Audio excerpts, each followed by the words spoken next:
Bonjour, alors bienvenue dans la section de correction et d'explication des activités du chapitre 10. Oui, on va essayer de faire tout ça en une seule vidéo. Et étant donné que la section elle est plutôt courte, la théorie fait appel à ce qu'on a appris dans les années précédentes. Et puis, les exercices comptent habituellement 1 à 2 pages. Questions courtes, réponses courtes. On a besoin de les faire comme il faut quand même pour vérifier si on a quand même bien compris les concepts, si on n'est pas mélangé dans ce qu'on croit comprendre également. C'est à ça que ça sert les activités. Ce pas des devoirs de punition, c'est un exercice, une façon de s'assurer qu'on est en bonne situation. Alors commençons. À la page 251, on demande en premier, avec la liste de mots ci-dessous, qui sont toutes des contraintes, on va indiquer la contrainte que subit chacun des objets en gras dans le tableau. Parce que oui, on ne parle pas de la contrainte sur la mécanicienne ou sur l'écrou. On parle de la contrainte sur le manche d'une clé à molette. Ces outils-là qu'on va utiliser pour visser ou dévisser un boulon. En fait, serrer ou desserrer des boulons, des pièces. Donc, quelle contrainte est subie par le manche de cette clé à molette? Eh bien, la clé à molette, si j'essaie de l'utiliser, je vais avoir l'impression d'être en train de la plier. Il va y avoir une flexion qu'elle va ressentir. Elle va résister à cette flexion-là. Elle va résister à la flexion, mais elle ressent néanmoins cette contrainte. Rappelez-vous qu'on n'est pas obligé de voir une déformation pour identifier une contrainte. Imaginez-vous que l'objet, la clé, est soudainement faite en éponge ou en pâte à modeler et que j'essaie de tordre un boulon qui est serré, j'aurais tendance à plier ma clé, donc j'aurais une flexion. Alors, on note flexion au premier. On regarde le deuxième. Qu'est-ce qui arrive à la tige d'un boulon qui est serré? Alors, j'ai un boulon qui est serré dans un écrou. J'essaie de le faire pivoter, de le desserrer avec une clé à molette. Qu'est-ce qu'il ressent, lui, ce boulon, ou la tige du boulon qui est coincée là-dedans? On voit bien qu'il sera en train de se faire tordre. J'ai une force de rotation dans une direction, une force de rotation dans l'autre, et je me ramasse avec une force qui a tendance à le tordre. Je vais nommer ça une torsion. Le paillasson, alors qu'il y a quelqu'un qui est debout sur le paillasson, un homme debout sur un paillasson, le paillasson, il va se sentir écrasé. Donc, on parle d'une compression entre le plancher et le poids de l'homme. On a la compression. Le pot de cornichon, que j'essaie de faire tourner le couvercle, on voit bien la torsion qui va s'effectuer dessus. Des feuilles de laitue. Là, un cuisinier qui coupe. Alors, on parle de couper, c'est comme découper, cisailler, c'est le cisaillement. Même si c'est fait avec un couteau. Oui, ça va compter comme un cisaillement. Une dame s'assoit sur une chaise à 4 pieds. C'est pas la dame qui a 4 pieds, c'est la chaise qui a 4 pieds. Alors, les pieds vont ressentir... Qu'est-ce qu'ils vont ressentir, eux autres? Ils vont ressentir de sensation de se faire écraser. On va bien sûr parler de la compression à nouveau. Compression. L'homme fort qui tire un wagon de train au moyen d'une corde. La corde, elle va se sentir étirée. Donc, on parle d'une traction. Oui, traction comme un tracteur qui tire des charges. Donc, on va tirer sur un objet, tendance à l'étirer. Parois d'un sous-marin qui doivent résister à l'immense pression de l'eau. Oui, quand on est à plusieurs dizaines, centaines de mètres sous l'eau, le poids de l'eau est intense, donc ça crée une pression sur les parois du sous-marin qui risqueraient de imploser. On parle donc de l'écraser, ça veut dire une compression. Et la travée d'un pont soutenu par des piliers à 2 extrémités. J'ai un pilier à gauche, au début d'une berge. Sur l'autre berge, il y a un pilier encore. Et entre les deux, il y a le pont. J'ai donc 2 forces vers le haut ici et là, puis une force vers le bas par la gravité, la masse et le poids des objets qui sont sur la travée. 2 vers le haut, 1 vers le bas. Il y aurait tendance à légèrement plier cette travée-là. C'est la flexion. Et les chaînes. Une balançoire est suspendue au bout de 2 chaînes. Elles se sentent étirées. C'est une traction. Bon. Poursuivons. Numéro 2. Dites si chacun des énoncés est vrai ou faux. Bon, lorsqu'un matériau subit des forces qui tendent à l'écraser, on dit qu'il est soumis à une compression. Écraser, compression, oui, ça c'est vrai. Vrai. Lorsqu'un matériau subit des forces qui tendent à le découper, on dit qu'il est soumis à une traction. Non, une traction, c'est étirer. La contrainte de découper, c'est le cisaillement. Alors ça, c'est faux. Il est soumis à une contrainte de cisaillement. Il est soumis à une contrainte de cisaillement.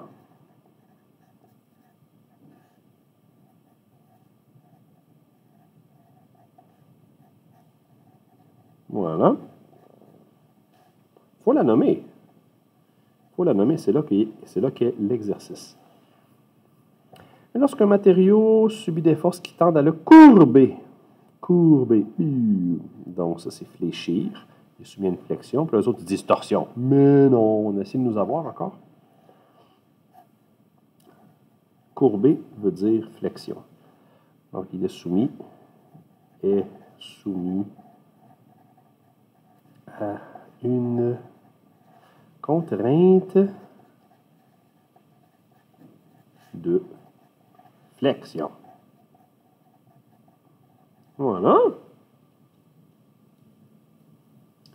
Qu'est-ce qu'on a ensuite de l'autre côté? Ah, ben, question 3. C'est bien ça aussi. On vous demande d'associer une contrainte à un objet, mais au lieu d'utiliser des mots, avec des mots-clés comme « il est écrasé »,« il est tiré », on a juste une image, puis on doit comprendre l'utilisation de l'objet à ce moment-ci. La première, c'est des étagères murales. Bon, on parle de l'étagère en blanc qui est ici, qui est soutenue par 2 supports. Ah, tiens, ça ressemble au pont de tout à l'heure. Un support à gauche, un support à droite, et la masse des livres au milieu. Je remarquerai ici une flexion. Je pourrais compléter mes flèches de contrainte, comme ça. Ouais. B, les bandes élastiques. Tu vois, encore une fois, on parle bien de bandes élastiques, et élastique étant un adjectif, une propriété, et non pas le nom d'un objet. Mais la bande élastique peut se déformer comme ça quand on l'étire en ce moment. Donc, si on tend à l'étirer, la contrainte, c'est la traction, bien sûr. Le coussin, il est écrasé entre l'homme et la structure du banc qui est en acier. Donc, le coussin se fait comprimer. C'est une compression. On ne dit pas comprimage, c'est dégueulasse comme mot, ça. On dit compression. Le moyeu du rotor. Alors, le moyeu, c'est la pièce centrale du rotor. Le rotor se met en rotation, donc ça a tendance à tourner, cette histoire-là. Et, ben oui, probablement qu'il va ressentir une force de torsion. Hein. Il faut qu'il résiste à la torsion. La feuille de papier, on a les ciseaux directs dedans. C'est vendu, là, du cisaillement. J'espère que tout le monde a ça, là. Bon, on l'a pas de... Comment on peut le rater, ces questions-là? On peut rater si on n'a pas appris par cœur les noms des contraintes. Alors là, c'est vous, ça, qui le savez. J'allais dire qu'ils le sachez. Nous sachons. C'est vous qui le savez, en fait. Oui. Si vous avez eu besoin de retourner à la page précédente pour regarder le nom des différentes contraintes avant de pouvoir répondre, vous n'êtes pas prêt. Il va falloir apprendre par cœur ces 5 contraintes-là. Après ça, tu vas être capable de les identifier plus facilement. Sinon, tu es toujours en train de rechercher dans ton texte. Tu ne peux pas te concentrer à analyser une image.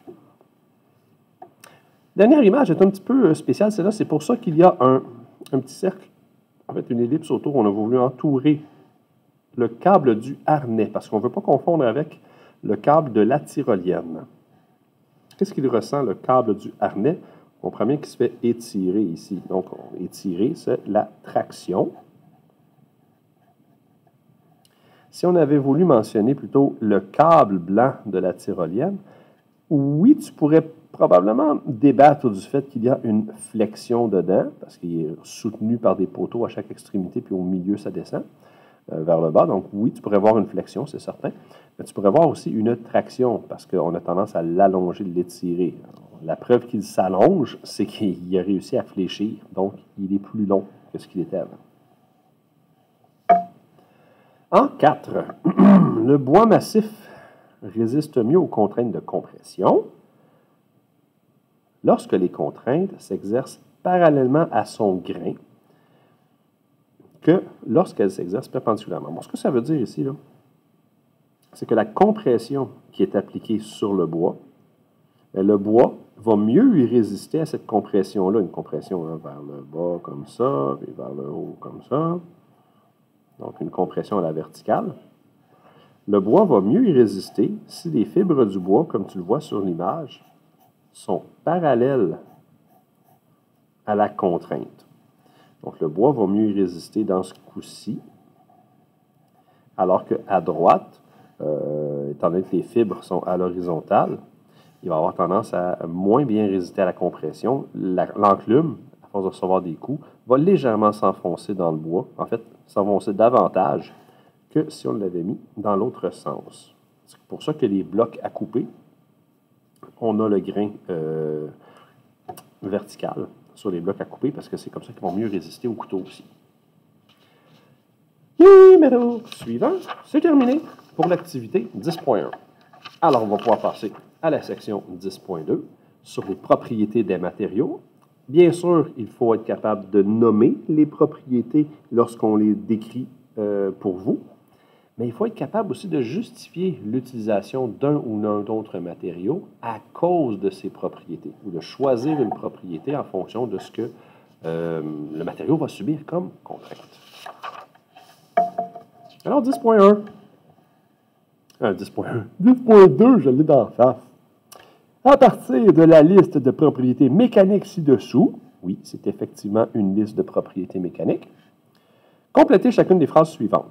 Chaque propriété apparaît une seule fois. D'accord. La quelque chose de l'aluminium. La propriété de l'aluminium permet d'en faire des contenants minces. Est-ce que ça devient mince parce que c'est rigide? Non. Ça veut dire garder sa forme. Parce que c'est résilient? Non. Parce que ça veut dire que ça résiste au choc, sans se casser. Est-ce que ça veut dire qu'il est malléable? Oui.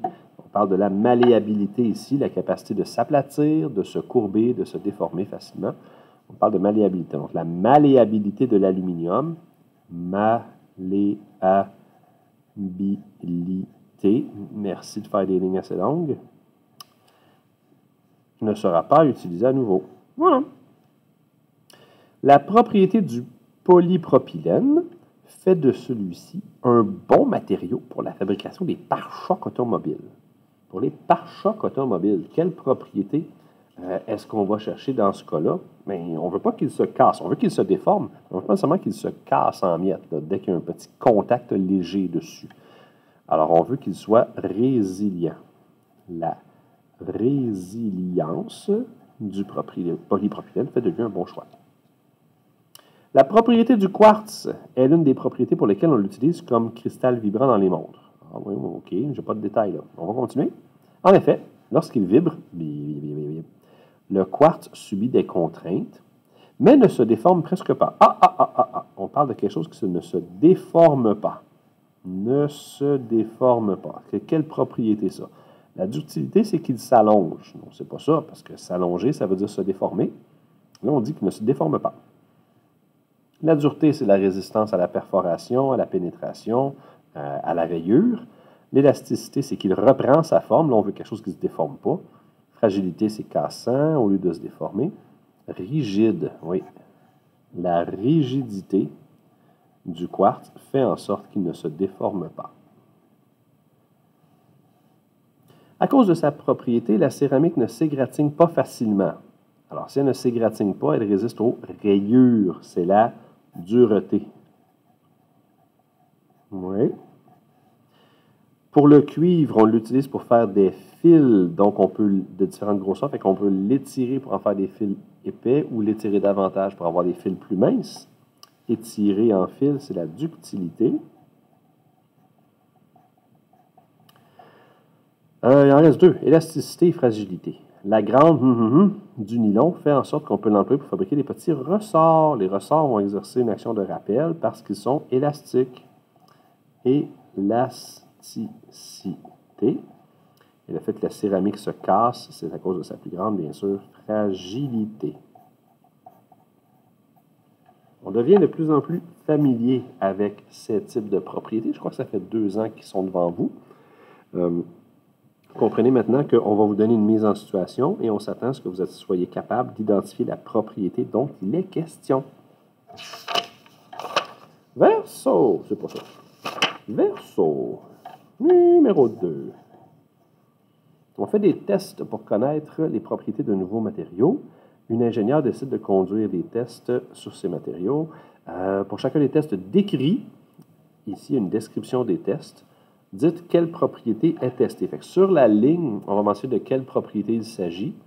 Si on dit qu'on attache les pièces entre deux morts, mon RS, la pièce est ensuite étirée. Bon, moi, on parle immédiatement, là, étirée. Moi, je parle de ductilité.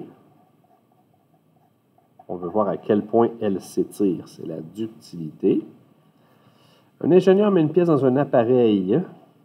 La pièce est ensuite frappée. OK, frappée, cognée, un choc, avec une pointe de diamant très dure. Est-ce qu'on veut voir si ça se casse? C'est ça qu'on veut? Puis l'ingénieur mesure la profondeur de l'empreinte. Ah, donc on veut savoir si on a réussi à le rayer, à le perforer, à le pénétrer. Donc, dans ce cas-ci, on doit choisir la dureté. Parce qu'on veut savoir si le diamant a réussi à pénétrer à travers la pièce, puis à quelle profondeur il a réussi à passer. Donc, dureté. C. On a placé la pièce entre deux plaques qui la compriment. Donc, compression.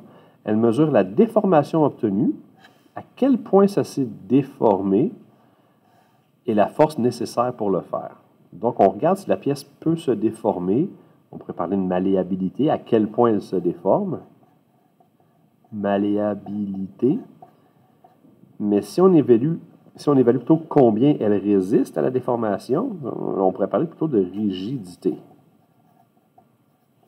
Oui, on peut évaluer les deux propriétés avec ce même test. 3. L'image ci-contre montre une jante de roue d'automobile. Quelle propriété doit-on principalement rechercher pour cette jante d'automobile? Ben, je ne veux pas qu'elle se brise. Donc, résilience, oui.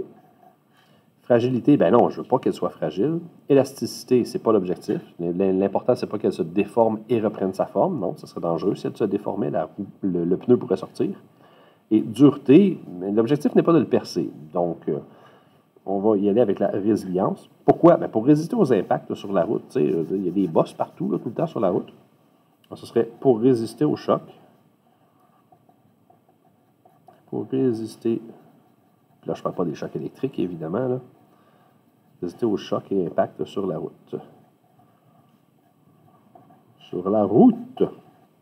OK. 4. Quelles sont les propriétés recherchées dans le matériau utilisé pour la mèche d'une perceuse? Une mèche de perceuse. Ça va tourner cette affaire-là. Une rotation rapide. Ça frotte dans le matériau, ça coupe le matériau, ça le perce. Donc, il faut que la mèche soit plus dure que le matériau. Donc, on veut une mèche qui est très dure. Je vais encercler la dureté. Pas la ductilité, parce que mon objectif, ce n'est pas d'étirer ma mèche ou de la déformer, puis qu'elle reprenne sa forme. Je ne veux pas qu'elle soit fragile. Propriété recherchée, rigide, ben oui, je veux qu'elle garde sa forme, justement. Donc, ça, c'est bon, la rigidité. Ça n'a pas besoin de conduire l'électricité. Que ce soit lourd ou léger, c'est pas si pire. Résistance à la chaleur. Ben oui, parce que, écoute, pendant que ça va tourner, des fois, le frottement est intense, puis la mèche devient très chaude. Si elle ne résiste pas à la chaleur, elle pourrait se déformer, elle pourrait se ramollir. Donc oui, résistance à la chaleur aussi, c'est assez important comme propriété pour fabriquer une mèche. Tu vois, on te donne une utilisation et vous devez être capable de choisir quelles sont les propriétés intéressantes à utiliser. Alors, imaginez que vous avez à justifier en plus le choix de ces propriétés-là. Dernière, 5. Parmi les matériaux suivants, lequel semble un meilleur choix pour la confection d'une pièce de monnaie? Un alliage ductile et élastique. Élastique serait bien. Tu plies ta pièce puis elle reprend sa forme après. Bon, ça, c'est cool. Alliage dur et résistant à la corrosion. Alors, c'est dur, donc on ne peut pas la graphiner ou effacer ce qui est écrit dessus. Résistant à la corrosion, elle va durer longtemps sans rouiller, c'est bien. Et métal malléable et léger. Léger, comme ça, c'est pas trop lourd dans les poches. Malléable, il peut se déformer facilement. Bon, non, on va éliminer celle-ci à cause de la malléabilité. On ne veut pas qu'une pièce de monnaie soit malléable une fois qu'elle est construite. Puis j'y pense, je ne veux pas qu'elle soit ductile. C'est pas intéressant, une pièce qui est ductile. Ça veut dire que je pourrais, dans mes mains, la tirer très fort puis l'étirer en fil. C'est pas une bonne chose. Par contre, dur, pour être durable et pas se graffiner, et résistante à la corrosion pour éviter de rouiller. Oui, ça, c'est très intéressant comme propriété pour une pièce de monnaie. Bien!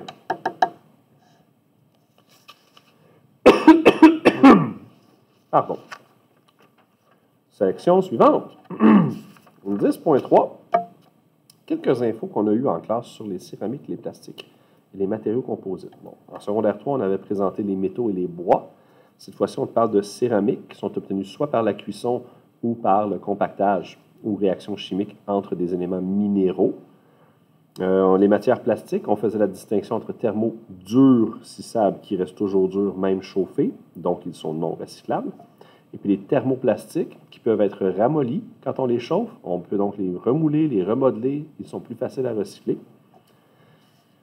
Et on présentait quelques exemples de matériaux composites comme le béton armé, l'aggloméré, la fibre de verre, fibre de carbone. Un composite, je vous rappelle, c'est qu'on utilise par exemple du béton. Et cloche qui sonne. Et là, ça sonne fort ici. La la la la. Où est-ce que j'en étais? Béton armé. Oui, on n'a pas caché des fusils là-dedans. L'idée, c'est qu'on va couler le béton dans une structure qui est renforcée avec des tiges de métal, des tiges d'acier. Ce qui va faire en sorte qu'il ne va pas se casser si jamais il y a une flexion qui est appliquée dessus. Donc, ce que je veux qu'on comprenne des composites, pardon, c'est que contrairement à un alliage homogène entre un métal et un autre matériau, on parle vraiment d'un alliage aussi, d'un mélange hétérogène. On peut clairement voir les différentes pièces à l'intérieur, là, les barres de renfort qu'on appelle en anglais les rebars, qui sont dans le béton armé. On voit très bien les morceaux de bois mélangés tout croche avec de la colle pour les tenir dans l'aggloméré. Donc, on a quelque chose de complètement différent des alliages. À la première question de cette section, on vous parle de différentes situations. Des propriétés de l'alumine et des polyimides. Ouhou! On va d'abord lire les textes, puis cocher toutes les cases appropriées. La question est, quelles sont les propriétés de l'alumine? OK. Puis on va cocher les propriétés de ce matériau-là. C'est pas de l'aluminium, là. Alumine. C'est un matériau de la famille des céramiques. Ah, tiens, ça, c'est important parce que je connais les propriétés des céramiques. Elles sont dures, elles résistent aux acides, elles résistent à la chaleur aussi. Donc, les céramiques, qui a de nombreux usages.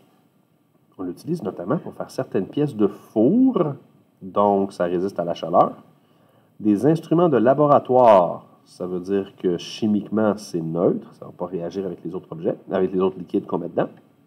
Et des implants dentaires. Donc, il faut que ce soit dur parce qu'on ne veut pas que ça s'effrite avec l'utilisation du dentier. Sa conductibilité thermique est plus élevée. Ah tiens, conductibilité thermique est plus élevée que la plupart des céramiques, qui, elles, sont généralement des mauvais conducteurs. C'est vrai? À part cette caractéristique particulière, les autres propriétés de l'alumine sont assez typiques de la famille des céramiques. Donc, on dit que c'est comme une céramique, mais contrairement aux autres céramiques, celle-là a une bonne conductibilité thermique. Elle transmet bien la chaleur. Donc, quelles sont les propriétés de l'alumine? Conductibilité électrique, on n'en a pas parlé ici. Et les céramiques, en général, ne conduisent pas l'électricité. On ne coche pas ça.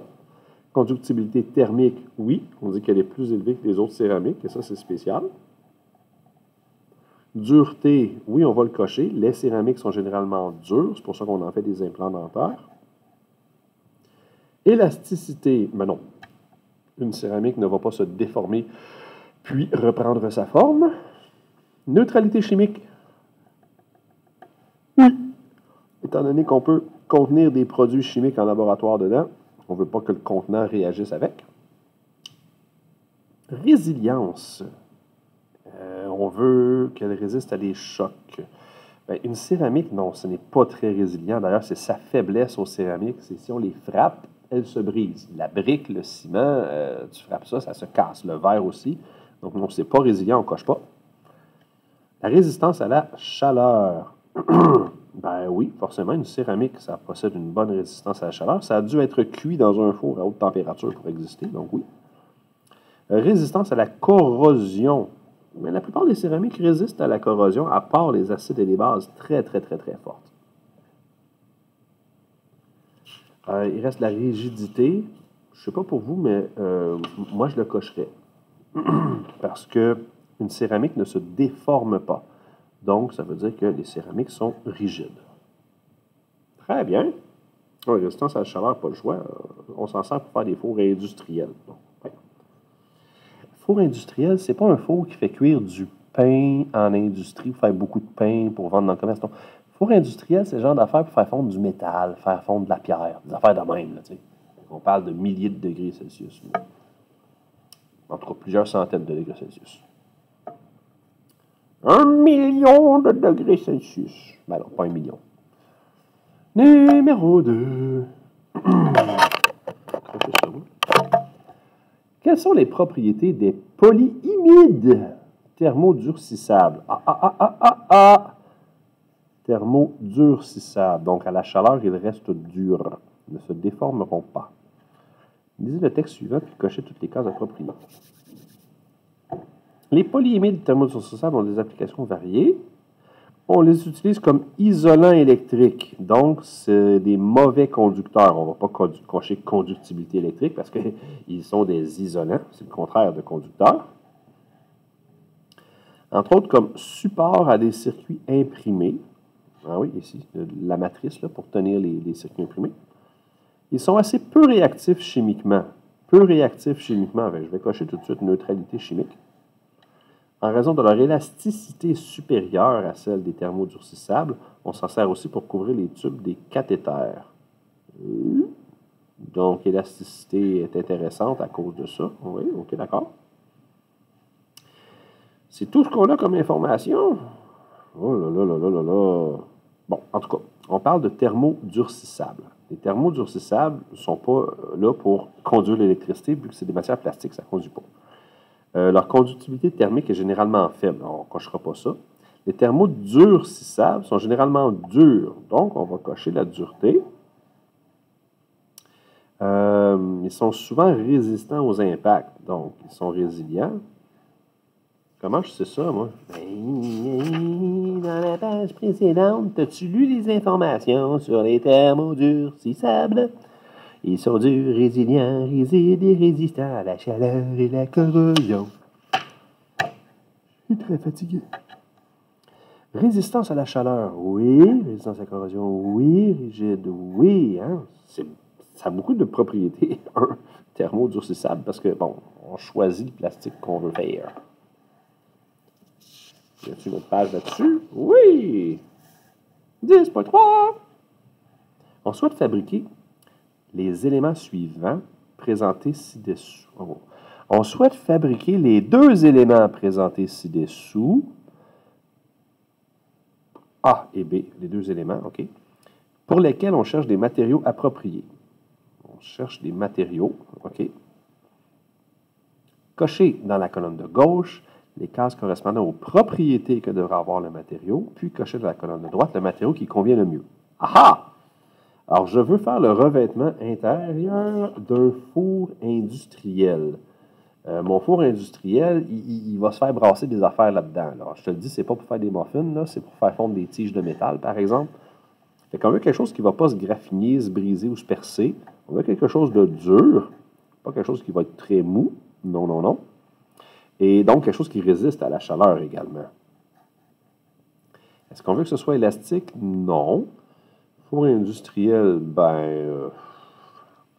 résistant à la corrosion. On veut surtout résister à la chaleur, pas tant à la rouille. Rigidité, oui, c'est intéressant, qui garde sa forme, justement. Type de matériau choisi. Qu'est-ce qu'on choisirait qui résiste à la chaleur et qui est dur? On a les thermodurcissables, mais là, on parle de four industriel. Je pense que ton plastique qui brûlerait là-dedans.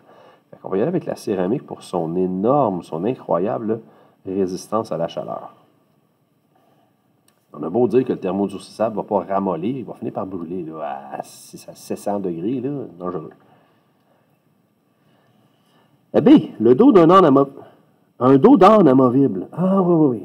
Structure qu'on fixe à la chaussée pour créer une bosse dans le but de forcer les véhicules à ralentir. Tu sais, les dos d'âne sur la route, il y a une bosse de même, puis cette bosse-là, elle traverse la rue au complet, là. Tu sais, puis, de même. Puis là, il y a des lignes jaunes dessus, à un moment donné, pour dire, hey, traverse pas ici, fais attention, blablabla. Donc, des dos d'âne. Et que je suis bon en dessin.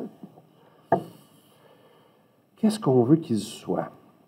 Les voitures vont rouler dessus. Donc, je veux qu'ils soient résilients. Je ne veux pas qu'ils se cassent quand les voitures roulent dessus.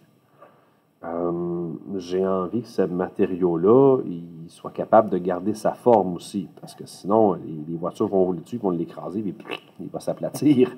Donc, j'ai quelque chose de rigide. Élastique, non, parce que je ne veux pas qu'il se déforme, au contraire. Résistant à la corrosion, ben oui, parce qu'il va y avoir différents produits. Juste les gaz d'échappement des voitures, c'est acide. Et puis, il va y avoir aussi, ben, on pourrait penser à le sel qu'on met l'hiver sur la route pour enlever la glace, oui. Corrosion, hein.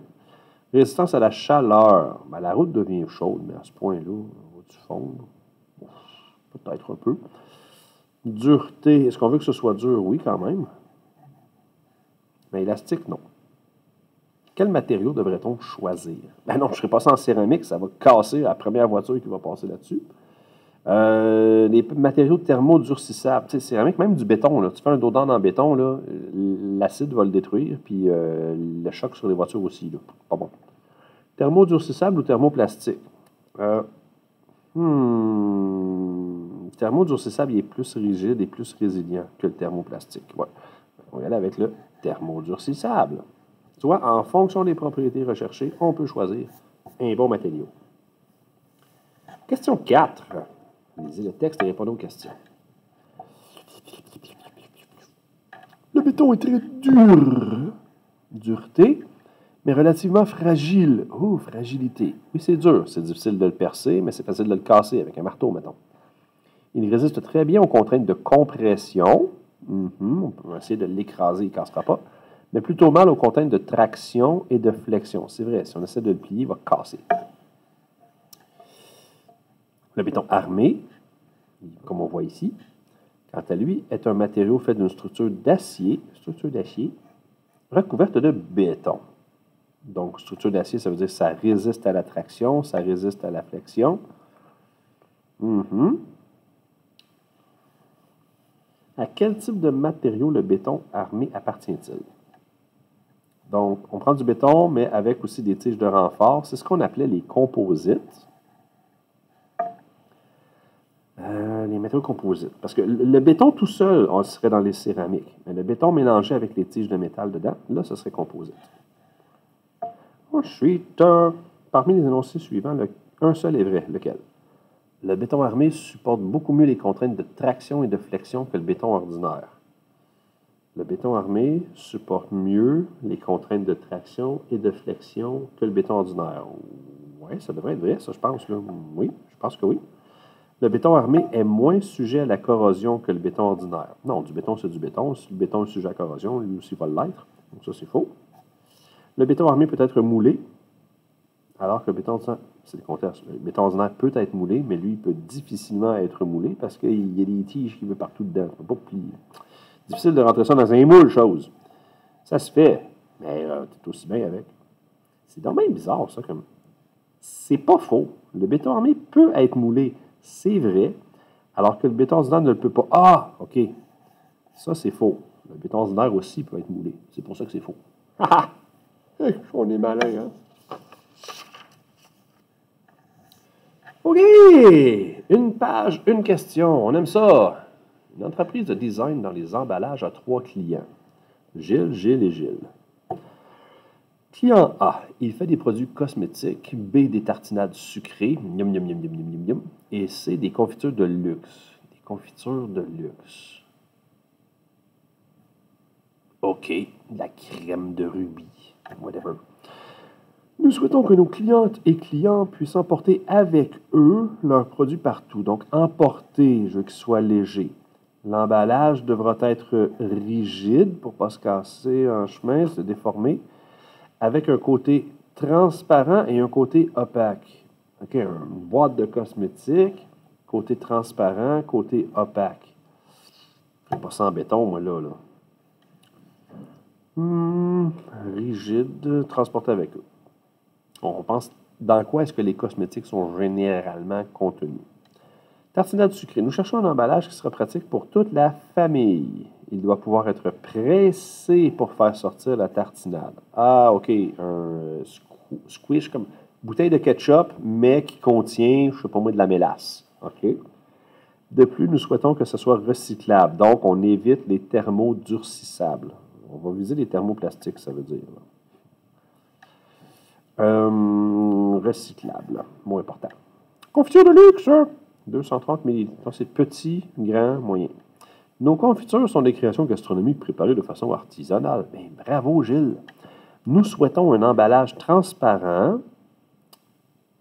OK, pour voir le produit, et met en valeur les ingrédients biologiques locaux utilisés, que tu vas manger après.